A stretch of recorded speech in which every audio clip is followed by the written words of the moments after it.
This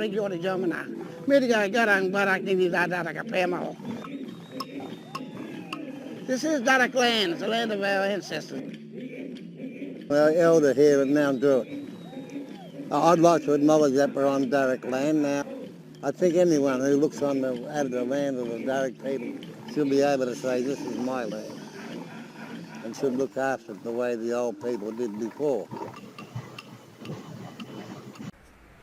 Aboriginal people in Australia have a history of segregation and of being left out of the mainstream.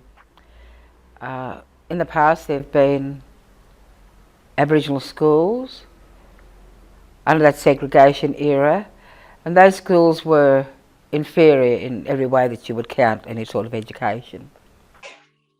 There's just no hope for our young people, like there's no opportunities, there's no self-worth. Like, why aren't we teaching our young people about, the endless opportunities and how we can make the world good?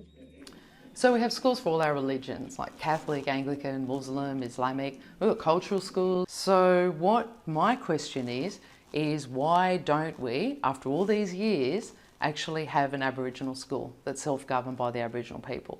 But we all live on this Great Spirit land. But if Aboriginal students do not learn about this land and language, and also how we interact with this land as keeper of our culture, then how can other Australians gain access to that knowledge?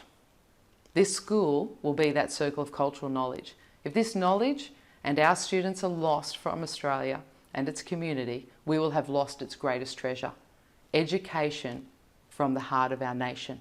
This doesn't just affect our community, but what we're worried about is it affects all our communities. We will self-govern with the Mount Druitt Aboriginal and Torres Strait Islander community. We will be independent and community owned. This meeting place will be a parent hub.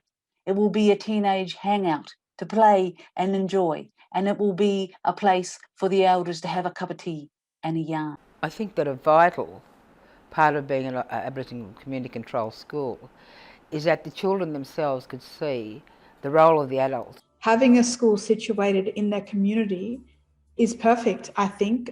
I mean, we should be inviting First Nations mothers and fathers, into the environment to make them feel comfortable as well. Because if we're a community, we need to behave like a community. This will not feel or look like or sound like a school. This will be a sacred place, a healing space. Every word, every lesson, every experience will confirm to these children that they are all right, just the way they are. We have found this amazing child care centre that has everything that we need, and we would really like to get started. So please join us on this exciting journey and donate now so you too can be making a difference.